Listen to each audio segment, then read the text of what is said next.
35 ஆண்டுகளாக பல டாக்டர்களை உருவாக்கிய பிரகாஷ் இன்ஸ்டிடியூட்டின் நீட் ரிப்பீட்டர்ஸ் கோர்ஸ், டே ஸ்காலர்ஸ் மற்றும் ரெசிடென்ஷியல் புரோகிராம். உங்கள் வெற்றியை உறுதி செய்யுங்கள். சிங்கம் ஒரு சிங்கம் எப்போ எதுலையும் பெக்யூலியர் தான். ஒரு முறை சிங்கம் கரிச்சிச்சதுன்னா அந்த சவுண்ட்ல ஒரு 8 கிலோமீட்டருக்கு சும்மா அதிரும், எல்லா திசைகளும் அதிரும்.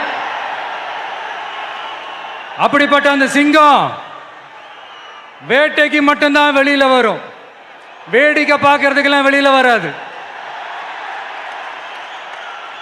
வேட்டையில கூட உயிரோடு இருக்கிற மிருகங்களை தான் வேட்டையாடும். அதுலயும் பெரும்பாலும் தன்னை விட பெரிய சைஸ் உள்ள மிருகங்களை தான் குறி வச்சு தாக்கும், ஜெயிக்கும். எவ்வளவு பசியில் இருந்தாலும் உயிர் இல்லாததை, கெட்டு போனதை தொட்டு கூட பார்க்காது. அப்படிப்பட்ட அந்த சிங்கம் அவ்வளவு ஈஸியா எதையும் தொடாது, தொட்டா விடாது. காட்டோட 4 பக்கமும் மார்க்கிங் மை டெரிட்டரின்னு தன்னுடைய பவுண்டரியை தானே வகுக்கும். அப்படிதான் அந்த காட்டையே தன்னோட கண்ட்ரோல்ல வச்சிருக்கும். சிங்கத்துக்கு கூட்டத்தோட இருக்கிறதுக்கும் தெரியும், தனியா இருக்கிறதுக்கும் தெரியும். அப்படியே தனியா வரணும்னு நினைச்சாலும் அஞ்சாம அலட்டிக்காம சும்மா கெத்தா தனியா வந்து அத்தனை பேருக்கும் தண்ணி காட்டும். எப்போ எதுலையும் தன்னோட தனித்தன்மை இழக்கவே இழக்காது. Yes, a lion is always a lion.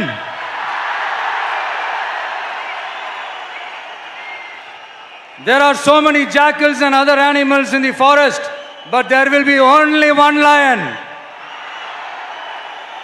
And even if it is single, it will be the king of jungle.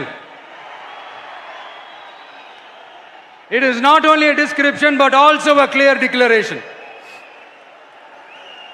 சிங்கத்தை பத்தி பேசிட்டு நம்ம சிங்க குட்டிகளையும் சிங்க பெண்களையும் பத்தி நம்ம பேசாம இருக்க முடியுமா? அவங்கள எப்படி நான் மறப்பேன்? அவங்க தான் என்னுடைய உயிராச்சே. என் நெஞ்சில் கொடியிருக்கும்.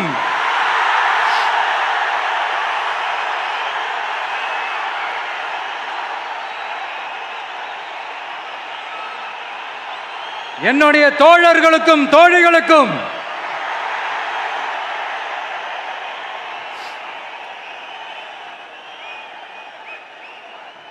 நேர்ல வர முடியாத சூழல்ல வீட்டில் இருந்துகிட்டே நம்மளோட இந்த மாநாட்டில் நேரலை வாயிலாக கலந்துகிட்டு இருக்கிற என்னுடைய அம்மாக்கள், அக்கா தங்கைகள், அண்ணன் தம்பிகள், நண்பர்கள் அனைவருக்கும் என்னோட உயிர் வணக்கம். என்னோட உயிர் வணக்கம், என்னோட உயிர் வணக்கம்.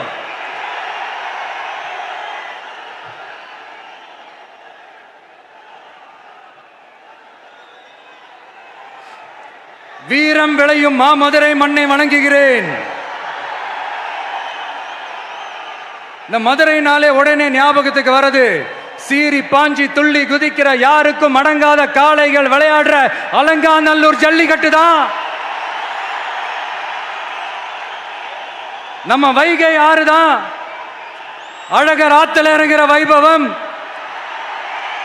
மதுரை மீனாட்சி அம்மன். இந்த மண்ணோட உண்மையான குணம் உணர்வு பூர்வமான மண் இது. அது மட்டும் இல்ல, இந்த மண்ணில் வாழ்ற மக்களும் அப்படித்தான் உணர்வு பூர்வமான ஆளுங்க. நான் இந்த மண்ணில் கால் எடுத்து வச்ச உடனே ஒரே ஒருத்தரை பத்தி தான் மனசுக்குள்ள ஓடிக்கிட்டே இருந்தது. அவர் யாருன்னு உங்களுக்கும் தெரிஞ்சிருக்கும். சினிமானாலும் சரி, அரசியல்னாலும் சரி, நமக்கு ரொம்ப ரொம்ப பிடிச்சது புரட்சி தலைவர் எம்ஜிஆர் அவர்கள் தான். அவரோட பழகிறதுக்கு எனக்கு வாய்ப்பு கிடைக்கல. ஆனா அவரை மாதிரியே குணம் கொண்ட என்னுடைய அண்ணன் புரட்சி கலைஞர் கேப்டன் விஜயகாந்த் அவர்களோட பழகிறதுக்கு எனக்கு நிறையவே வாய்ப்பு கிடைச்சது. அவரும் இந்த மதுரை மண்ணை சேர்ந்தவர் தானே, அவரை மறக்க முடியுமா? தமிழ்நாட்டு மக்கள் உணர்வுபூர்வமா உண்மையா நம்ம பக்கத்திலே நிக்கிறவங்க, அதுக்கு ஒரு மிகப்பெரிய அடையாளம் தான் இந்த மதுரை மண். நம்ம தமிழக வெற்றி கழகம் கையில் எடுத்திருக்கிற அரசியலும் அப்படித்தான். உண்மையான அரசியல், உணர்வு பூர்வமான அரசியல், நல்ல அரசியல், நல்லவங்களுக்கான அரசியல், நாட்டு மக்களுக்கான அரசியல், நல்லது மட்டுமே செய்கிற அரசியல்.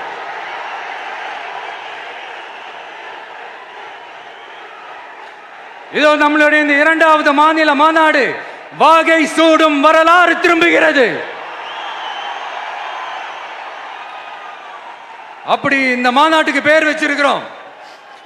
1967லயும் 1977லயும் நம்ம தமிழக அரசியல் ஒரு மிகப்பெரிய ஆட்சி அதிகார மாற்றங்கள் ஒண்ணு நடந்துச்சு இல்லையா? அதே மாதிரிதான் அடுத்த வருஷம் 2026ல அப்படி ஒரு வரலாறு திரும்ப போகுதுன்னு உறுதியா சொல்றதுக்கான மாநாடு தான் நம்மளோட இந்த 2வது மாநில மாநாடு.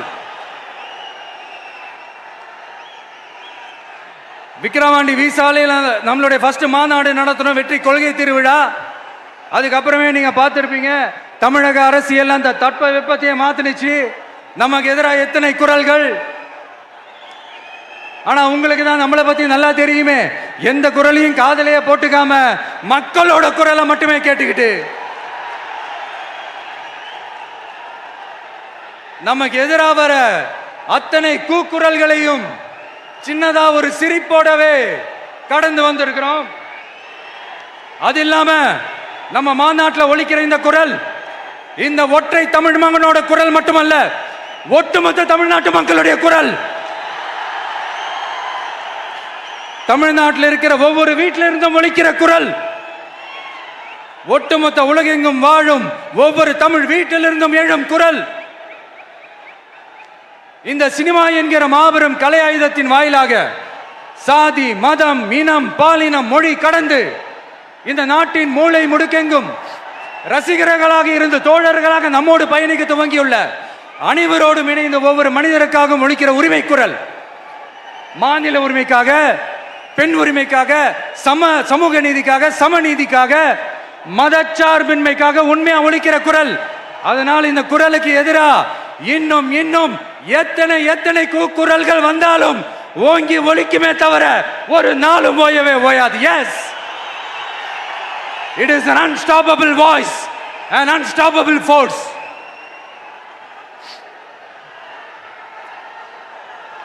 நம்ம அரசியலுக்கு வர்றதுக்கு முன்னாடி, அட இவரெல்லாம் வரமாட்டாரியா, அவரே வரல, இவரே வரல, இவருங்க வர போறாரு அப்படின்ட்டு நிறைய பேர் ஜோசியம் சொன்னாங்க. அப்புறம் நம்ம கட்சியினுடைய பேர் அறிவிச்சதுக்கு அப்புறம், பேரு தானே அறிவிச்சிருக்கிறாரு, மக்கள் கிட்ட பேர் வாங்கணும்ல, அதெல்லாம் முடியாதுன்னாங்க. அப்புறம் ரொம்ப முக்கியமா மாநாடுலாம் எவ்வளோ பெரிய விஷயம், அதெல்லாம் இவர் ஒத்தால எப்படி பண்ண முடியும், சும்மா பக்கத்தில் புஷியானதை வச்சுக்கிட்டு மாநாட்டில் எப்படி நடத்தி காட்ட முடியும், அதெல்லாம் அவங்களால முடியாது. அப்புறம் மழை பெஞ்சு எல்லாத்தையும் எடுத்துரும். ஏன் என் கூட இருக்கிறவங்களே கூட தான் சொன்னாங்க. அதுக்கப்புறம் என்ன நடந்துச்சுன்னு உங்க எல்லாருக்குமே தெரியும். இப்போ புதுசா ஒன்று சொல்ல ஆரம்பிச்சிருக்கிறாங்க. அது என்னடானா, ஆட்சியை பிடிக்கிறதெல்லாம் அவ்வளோ ஈஸி இல்லை இல்லையா. இப்போ அதெல்லாம் விட்டாங்க, இப்போ இங்கே வந்துட்டாங்க. இவர் நேராக ஷூட்டிங்லேருந்து வருவாராம், வந்து ஆட்சியை பிடிப்பாராம். அது எப்படி இவராலே முடியும், அவராலேயே முடியல, இவராலேயே முடியல, அவருக்கு அத்தனை வருஷம் ஆச்சு, இவராலே எப்படி முடியும்ட்டு ஒரு பக்கம். இன்னொரு பக்கம் கூட்டம்லாம் ஓகே தான், அது எப்படி ஓட்டா மாறும் அப்படின்றது இன்னொரு பக்கம். இப்படி கதை, திரைக்கதை, வசனம், இயக்கம், பாடல்கள்,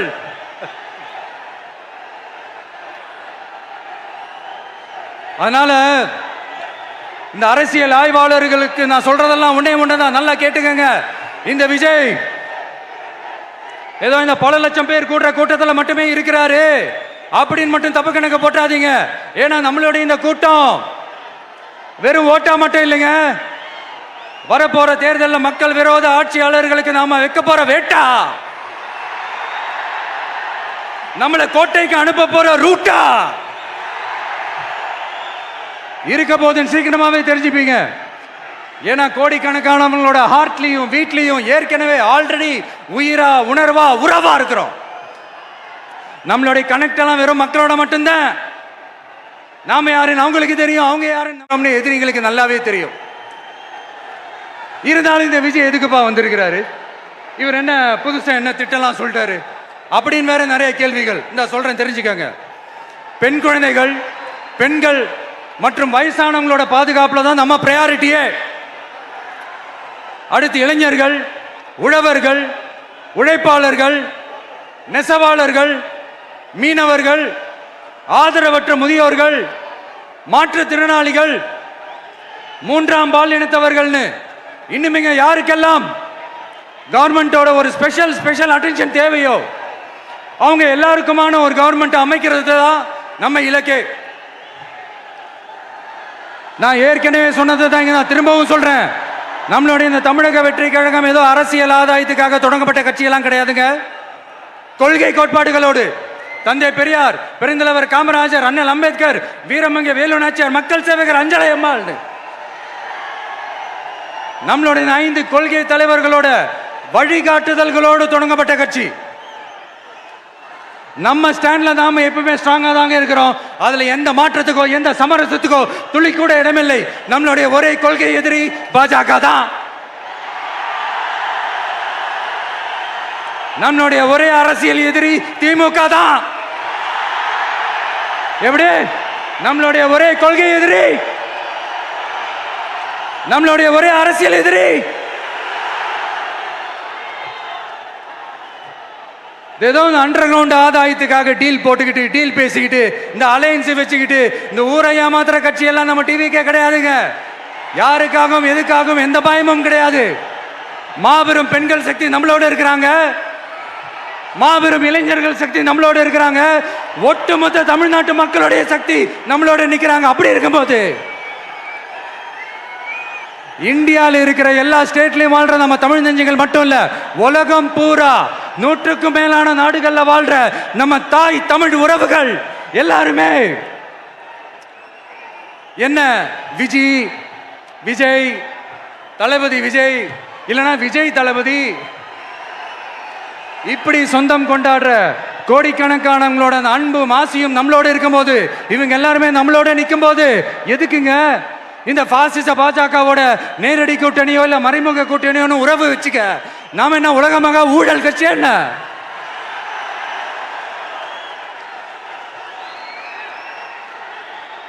நம்மளை பத்தி சின்னதா ஒரு உண்மை ஒண்ணு சொல்லலாமா? என்னடா இவர் வாயால இப்படி சொல்றாருன்ட்டு யாரும் தவறா நினைச்சுக்க வேணாம். ஏன்னா இது ஒரு விதத்துல ஒரு ஃபேக்டும் கூட. அதனாலதான் நான் சொல்லணும்னு ஆசைப்படுறேன். நம்ம யார் தெரியும்ல? நாம எல்லாருமே சொல்றேன். நாம யார் தெரியும்ல? இந்தியாவின் மாபெரும் மக்கள் சக்தி கொண்ட ஒரு மகத்தான வெகுஜன மக்கள் படை.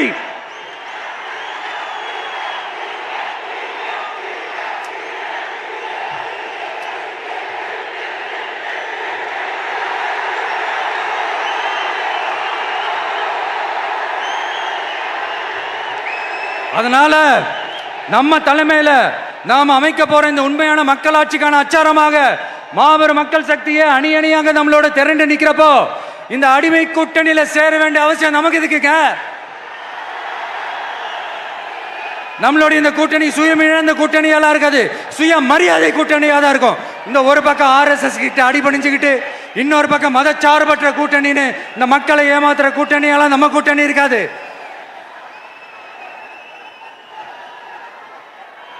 நான் இப்பவும் சொல்றேன், நம்மளை நம்பி வர்றவங்களுக்கு ஆட்சியிலும் அதிகாரத்திலும் உறுதியாக பங்களிப்பு செய்யப்படும். உடனே இந்த கேள்விகள்லாம் வரும். அப்ப யாரு கூட்டணி, யாரு வரா, யாரு போறா, இந்த கேள்விகள்லாம் வரும். இந்த கேள்விகளுக்கெல்லாம் ஒரே ஒரு பதில் தான், சஸ்பென்ஸ்ல சஞ்சாரம் செய்யுங்க.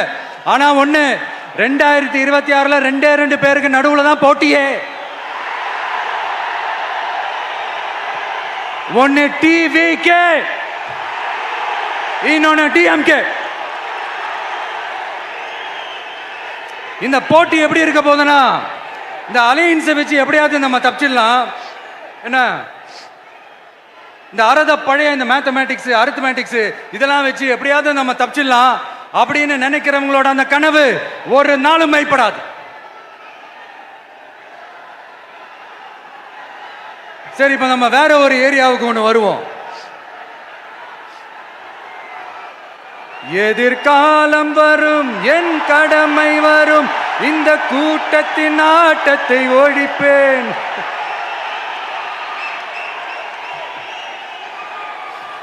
மக்கள் அரசியல் என்ற அந்த சவுக்க கையில் எடுக்கலாமா? யாருக்கு எதிரான தானே கேட்கிறீங்க? வேற யாரு?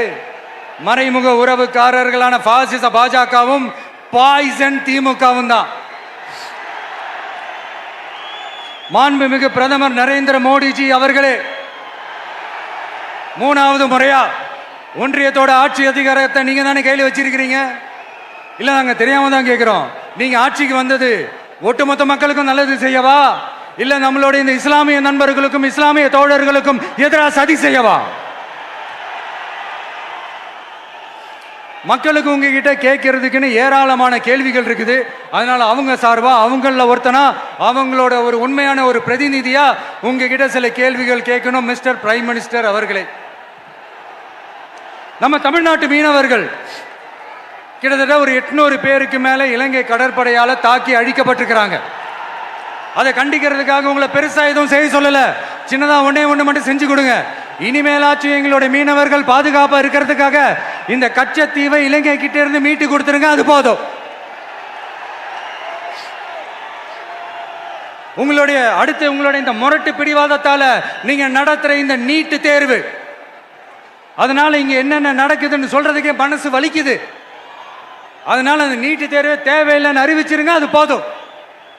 செய்வீர்களா திரு நரேந்திரபாய் தாமோதர் மோடிஜி அவர்களே? எங்களுக்கு என்னென்ன தேவையோ என்னென்ன நல்லதோ அதெல்லாம் செய்ய மாட்டேங்கிறீங்க. ஆனா ஆட்சி அதிகாரத்தை மட்டும் கையில வச்சுக்கிட்டு மக்களை ஏமாத்த நேரடியாக ஒரு பாசிச பாஜக அடிமை கூட்டணி ஒண்ணு. அடுத்து உங்களோட இந்த மைனாரிட்டி ஆட்சியை ஓட்டுறதுக்காக மறைமுகமாக RSS அடிமை குடும்பம்னு இன்னொரு கூட்டணி. இப்படி மக்கள் சக்தியே இல்லாத இந்த ஊழல் கட்சிகளை மிரட்டி அடிபணிய வச்சு 2029 வரைக்கும் சொகுசு பயணம் போயிடலாம்னு திட்டம் தீட்டி வச்சிருக்கிறீங்க. அதானே ஜி? என்ன ஜி? ஒண்ணு மட்டும் சொல்றேன், தெரிஞ்சுக்கங்க. என்னதான் நீங்க இந்த நேரடி மறைமுக கூட்டணி குட்டிகரணம் போட்டாலும் தாமரை இலையில தண்ணியே ஒட்டாது. தமிழக மக்கள் மட்டும் எப்படி ஒட்டுவாங்க?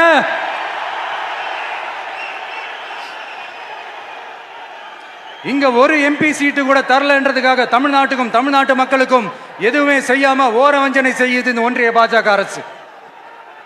சங்கம் வச்சு தமிழ் வளர்த்த மண் இந்த மதுரை மண்.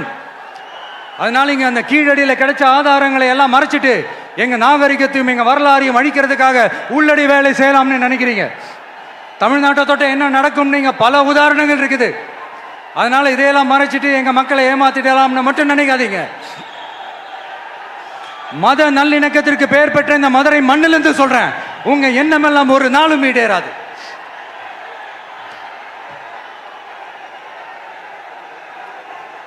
எம்ஜிஆர்னா யார் தெரியும்ல? அவர் மாஸ்னா என்னன்னு தெரியும்ல? அவர் உயிரோடு இருக்கிற வரைக்கும் அந்த CM சீட்டை பத்தி ஒருத்தராலையும் நினைச்சு கூட பார்க்க முடியல, கனவு கூட காண முடியல. எப்படியாவது அந்த CM சீட்டை என்கிட்ட கொடுத்துருங்க, என் நண்பர் எம்ஜிஆர் திரும்ப வந்ததுக்கு அப்புறம் நான் திருப்பி கொடுத்துட்றேன்னு தன்னோட எதிரியை கூட மக்கள் கிட்ட கெஞ்ச வச்சவர் எம்ஜிஆர். எப்படி கெஞ்ச வச்சவர்? அதனால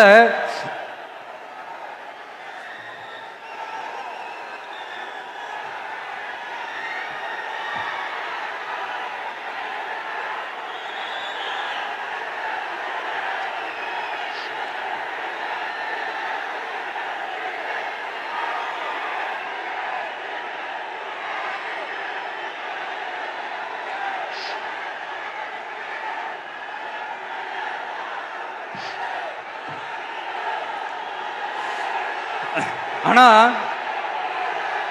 இப்போ அவர் ஆரம்பிச்ச அந்த கட்சியை, எம்ஜிஆர் அவர்கள் ஆரம்பிச்ச அந்த கட்சியை கட்டி காக்கிறது யாரு?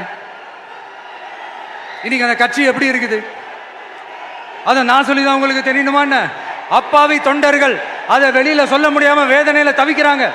2026 சட்டமன்ற தேர்தலில் யாருக்கு ஓட்டு போடணும், எப்படிப்பட்ட ஆட்சி இங்க அமையணும்னு அந்த அப்பழுக்கற்ற அந்த தொண்டர்களுக்கும் ரொம்ப நல்லாவே தெரியும். அதனால என்ன வேஷம் போட்டுக்கிட்டு பாஜக இங்க தமிழ்நாட்டுக்குள்ள வந்தாலும் அவங்க வித்தை எல்லாம் இங்க வேலைக்கே ஆகாது. கூட்டணியா இந்த பாஜக கூட்டணி இருக்கிறதுனால இப்ப ஆட்சியில இருக்கிற இந்த வெற்றி விளம்பர மாடல் திமுக என்ன செய்யுதுன்னு தெரியும்ல? பாஜகவோட உள்ளுக்குள்ள ஒரு உறவை ஒன்று வச்சுக்கிட்டு வெளியில் எதிர்க்கிற மாதிரி அப்படியே எதிர்க்கிற மாதிரி ஒரு ட்ராமா ஒன்று பண்ணிக்கிட்டு எதிர்கட்சியாக இருந்தால் போங்க மோடின்னு பலூன் விடுறது, ஆளுங்கட்சியாக இருந்தால் வாங்க மோடின்னு கொடை பிடிச்சிக்கிட்டு கும்பிடு போடுறது. இது மட்டுமா? ஒரு ரைடுன்னு ஒன்று வந்துட்டா போதும், இது வரைக்கும் போகவே போகாத ஒரு மீட்டிங், அதை காரணம் காட்டி டெல்லிக்கு போகிறது, அங்கே ஒரு சீக்ரெட் மீட்டிங் நடத்துறது. நல்லா நோட் பண்ணணும் மக்களே, அந்த மீட்டிங் அப்புறம் இந்த இஷ்யூ அப்படியே காணாம போயிருக்குமே. அதேதான் Stalin uncle, what uncle is very wrong uncle.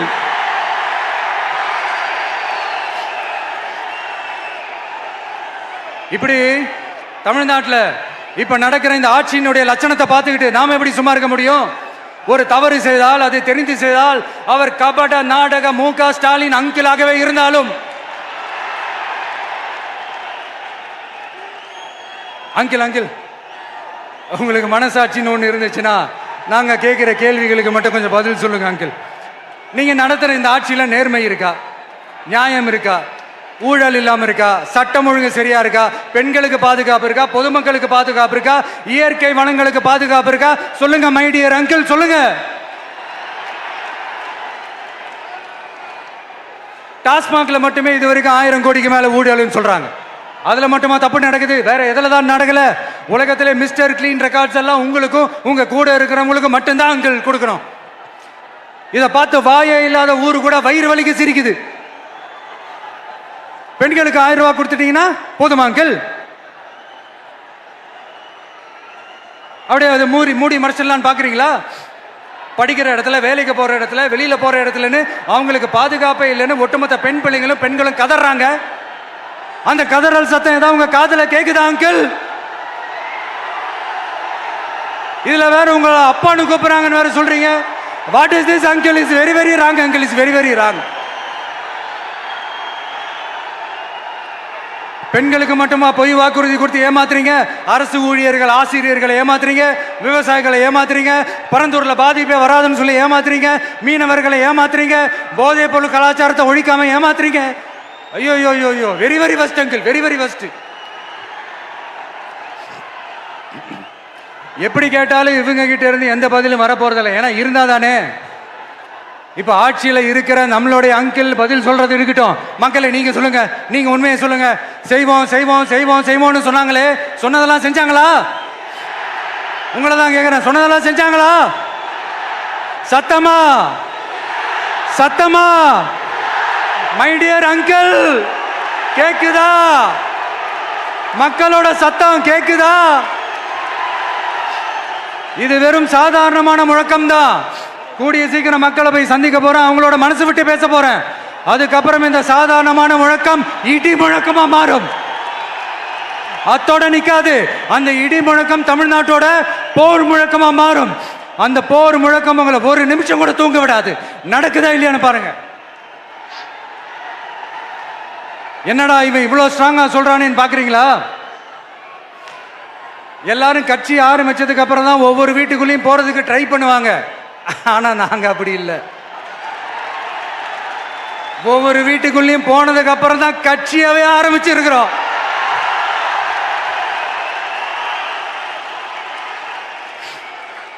அதனால ஒட்டுமொத்தமா எல்லாருமா சேர்ந்து இந்த திமுக ஆட்சிய, கபட நாடக திமுக ஆட்சிய 2026 தேர்தலில் வீட்டுக்கு அனுப்புறோம். வீட்டுக்கு அனுப்புறோம். என்ன நண்பா, சரிதானே? என்ன நண்பி, செய்வீர்கள் தானே? இப்போ உங்களுக்கு சின்னதா ஒரு சர்ப்ரைஸ். நம்ம கட்சியினுடைய வேட்பாளர் பட்டியலை இப்ப நான் அறிவிக்க போறேன். மதுரை கிழக்கு வேட்பாளர் விஜய். இன்னும் முடிக்கல, ஒரு நிமிஷம், இன்னும் முடிக்கல. மதுரை மேற்கு வேட்பாளர் விஜய். மதுரை மத்தி வேட்பாளர் விஜய். மதுரை தெற்கு வேட்பாளர் விஜய், மதுரை வடக்கு வேட்பாளர் விஜய், மேலூர் விஜய், சோழவந்தான் விஜய், திருப்பரங்குன்றம் விஜய், திருமங்கலம் விஜய், உசிலம்பட்டி விஜய்.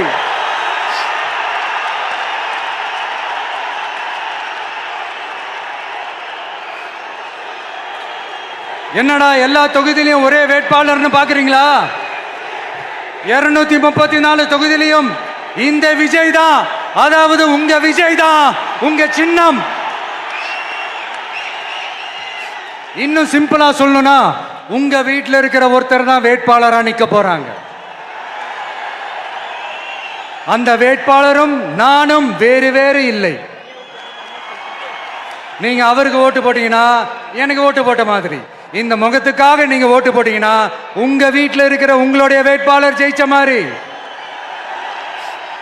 என்னடா இவர் ஏதோ ஓவரா சொல்றாருன்னு நினைக்க வேணாம். பிராக்டிக்கலா அப்படிதான் இருக்கும், அப்படிதான் இருக்கணும். நீங்களும் அப்படிதான் நினைப்பீங்கன்னு நான் நம்புறேன். ஏன்னா இது நம்மளை விட நம்ம எதிரிங்களுக்கு இன்னும் நல்லாவே தெரியும். அதனால எல்லாம் இந்த அதிகார பலம் எல்லாத்தையும் தூக்கிட்டு வந்துருவாங்க. வரட்டும், பார்த்துக்கலாம். TVK will take it, TVK will meet it, TVK will compete with it, and TVK will conquer it. TVK will conquer it.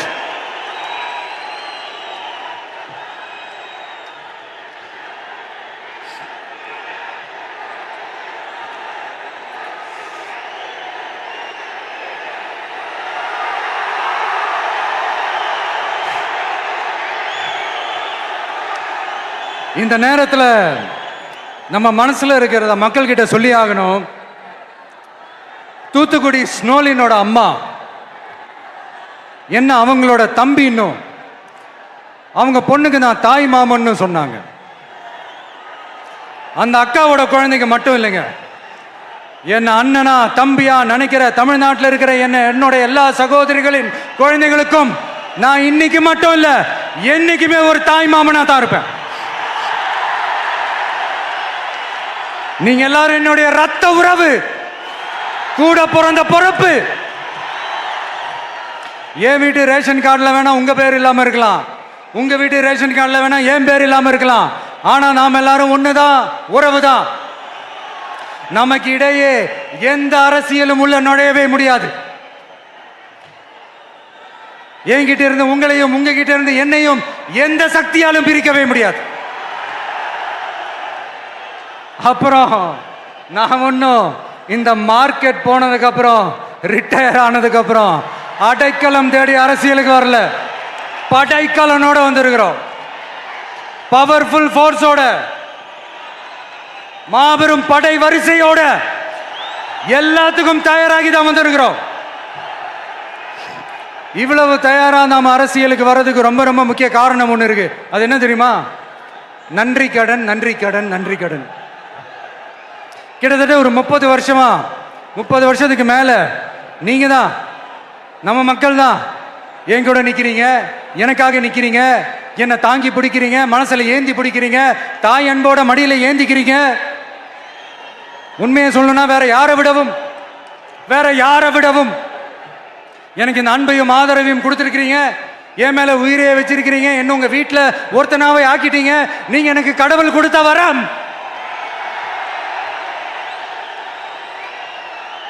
உலகம் பூரா நமக்காக நம்ம கூட நிக்கிற நம்ம மக்களை நான் எப்படி மறப்பேன்? நான் என் லைஃப்ல ரொம்ப உயிரா நினைக்கிறது பெண்களை, குழந்தைங்களை, இளைஞர்களை, உழைக்கிற மக்களை தான். இவங்க தான் நம்மளோட வகைரா.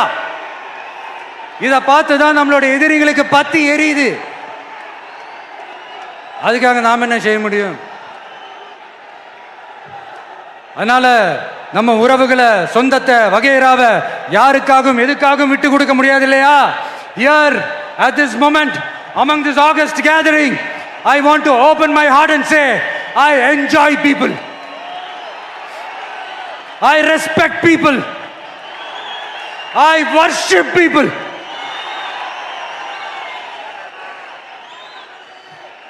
சரிப்பா, இவ்வளவு செஞ்ச நம்ம மக்களுக்கு நன்றி கடனா உன்னால முழுமையா செலுத்த முடியுமான்னு கேட்டா சத்தியமா சொல்றேன், என்னால முடியாதுதான். இன்னும் எத்தனை ஜென்மம் எடுத்தாலும் அந்த நன்றி கடனை என்னால தீர்க்கவே முடியாது. அப்புறம் என்ன மானாவு கடா நீ வந்திருக்க, அதானே கேட்குறீங்க? மைண்ட் வாய்ஸ் கேட்ட மாதிரி இருந்தது.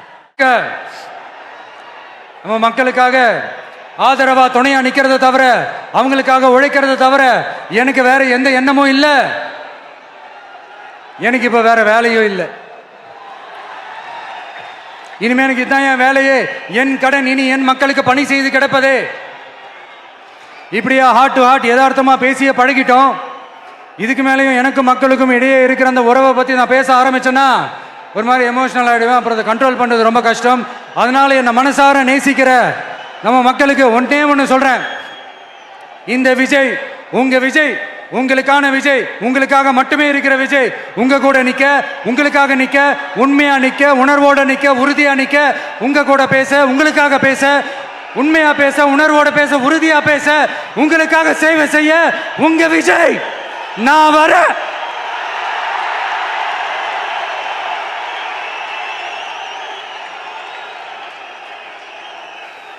சொல்லல முக்கியம், செயல் செயல் செயல் தான் முக்கியம்.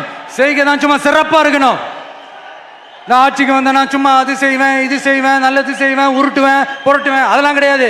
செய்யறதுக்கு நல்லது, செய்யறதுக்கு நல்லது செய்யறதுக்கு மட்டும்தான் இந்த விஜய். அப்புறம் ஒரு அரசியல் தலைவன் அவன் சினிமாக்காரனா, நல்லவனா, கெட்டவனா, இதெல்லாம் தாண்டி அவன் உண்மையானவனா, அதுதான் ரொம்ப ரொம்ப முக்கியம். இது சம்பந்தமா ஒரு குட்டி கதை ஒன்று சொல்றேன். ஒரு நாட்டில் ஒரு ராஜா தனக்கு பக்கபலமா இருக்கிறதுக்காக, கூட துணையா இருக்கிறதுக்காக ஒரு தளபதியை தேடுறாரு. சரியான தகுதிகளோட ஒரு 10 பேர் செலக்ட் ஆகுறாங்க. ஆனால் அதில் ஒருத்தர் மட்டும் தான் செலக்ட் பண்ணணும். அதனால அந்த ராஜா என்ன பண்றாருன்னா ஒரு டெஸ்ட் வைக்கிறாரு. அந்த 10 பேர் கையிலையும் விதை நெல்லை கொடுத்து இதை நல்லா வளர்த்து கொண்டு வாங்க, ஒரு 3 மாசம் கழிச்சு வாங்கன்னு சொல்லி அனுப்பி வச்சிடுறாரு. 3 மாசம் கழிச்சு வரும்போது அதில் ஒருத்தர் ஆளு உயரத்துக்கு வளர்த்துருந்தாரு, ஒருத்தர் தோல் உயரத்துக்கு வளர்த்துருந்தாரு. அதில் ஒரு 9 பேரும் நல்லா வளர்த்து கொண்டு வந்திருந்தாங்க. ஒருத்தர் மட்டும் வெறும் தொட்டியோடவே வந்தார். என்னன்னு கேட்டதுக்கு, நானும் தண்ணி ஊற்றி ஊற்றி பார்க்குறேன், உரம் வச்சு வச்சு பார்க்குறேன், வளரவே மாட்டேங்குது ராஜா, என்ன பண்ணுறதுன்னு தெரியலன்னு சொன்னதுக்கு ராஜா அவரை கட்டி அணைச்சிக்கிட்டு, இனிமே நீதான் என்னுடைய தளபதி, எல்லா அதிகாரமும் உனக்கு தான் சொன்னார். ஏன்னா அந்த 10 பேர் கையிலையும் ராஜா கொடுத்தது அவித்த விதை நெல், அது முளைக்கவே முளைக்காது. அந்த 9 திருட்டு பயலும் என்ன பண்ணியிருக்காங்கன்னா வேற விதை நெல்லை வாங்கி அதை வளர்த்துட்டு ராஜாவையும் மக்களையும் ஏமாத்திருக்கிறாங்க. ஆனா இவர் மட்டும் உண்மையை போட்டு உடைச்சிட்டார். அதனால ஒரு நாட்டுக்கு திறமை எந்த அளவுக்கு முக்கியமோ அந்த அளவுக்கு உண்மையும் நேர்மையும் முக்கியம். இப்போ நீங்க எல்லாரும் தான் அந்த ராஜா. நீங்க தேர்ந்தெடுக்க போற அந்த தளபதி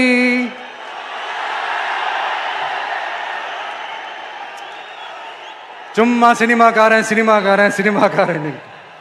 அம்பேத்கர் அவர்களை தோக்கடிச்சது சினிமாக்காரன் இல்ல, அரசியல்வாதி. காமராஜர் அவர்களை தோக்கடிச்சது, இங்க விருதுநகர் பகுதியில் தோக்கடிச்சது சினிமாக்காரன் இல்ல, இன்னொரு அரசியல்வாதி. இன்னைக்கும் நம்ம கூட வாழ்ந்துட்டு இருக்கிற நல்ல கண்ணு ஐயாவை தோக்கடிச்சது சினிமாக்காரன் இல்ல, அரசியல்வாதி. இப்படிப்பட்ட நல்ல நல்ல தலைவர்களை எதிர்த்து நின்று தோக்கடிக்கணும்னு அந்த எண்ணத்தை உருவாக்குனது சினிமாக்காரன் இல்ல, அரசியல்வாதி. அதனால எல்லா அரசியல்வாதியும் அறிவாளியும் கிடையாது, எல்லா சினிமாக்காரனும் முட்டாளும் கிடையாது. கான்பிடண்டா இருங்க, நல்லதே நடக்கும், வெற்றி நிச்சயம். மீண்டும் சந்திக்கும் வரை நன்றி, வணக்கம். 35 ஆண்டுகளாக பல டாக்டர்களை உருவாக்கிய பிரகாஷ் இன்ஸ்டிடியூட்டின் நீட் ரிப்பீட்டர்ஸ் கோர்ஸ், டே ஸ்காலர்ஸ் மற்றும் ரெசிடென்ஷியல் ப்ரோக்ராம். உங்கள் வெற்றியை உறுதி செய்யுங்கள்.